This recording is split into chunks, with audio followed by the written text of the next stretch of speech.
નમસ્કાર, anchor veg ન્યૂઝમાં આપનું સ્વાગત છે. ભૂતાનના રાજાને વડાપ્રધાનને અમદાવાદ એરપોર્ટ પરથી ભાવસભર વિદાય આપતા મુખ્યમંત્રી ભૂપેન્દ્ર પટેલ. ગુજરાતનો 3 દિવસીય પ્રવાસ પૂર્ણ કરી પરત ફરતા ભૂતાનના રાજા જિગ્મે ખેસર નામગ્યેલ વાંગચુક તથા વડાપ્રધાન શેરિંગ તોબ્ગેને મુખ્યમંત્રી ભૂપેન્દ્ર પટેલે અમદાવાદ એરપોર્ટ ખાતેથી ભાવસભર વિદાય આપી હતી.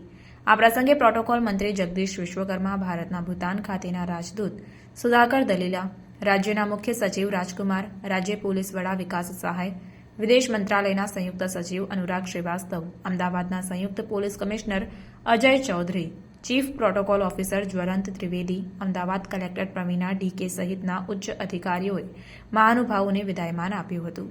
ભૂતાનના રાજા જિગ્મે ખેસર નામગ્યેલ વાંગચુક તથા વડાપ્રધાન શેરિંગ તોબ્ગેએ ગુજરાત મુલાકાત પૂર્ણ કરતા પહેલા હેલિકોપ્ટરથી અમદાવાદ શહેરનું વિહંગાવલોકન કર્યું હતું. વર્લ્ડ हेरिटेज सिटी अहमदाबाद विकास જોઈને महानुभावों प्रभावित થયા હતા. खबरों के लिए चैनल को सब्सक्राइब कीजिए. खबरों का नोटिफिकेशन पाने के लिए बेल आइकॉन को जरूर दबाएं.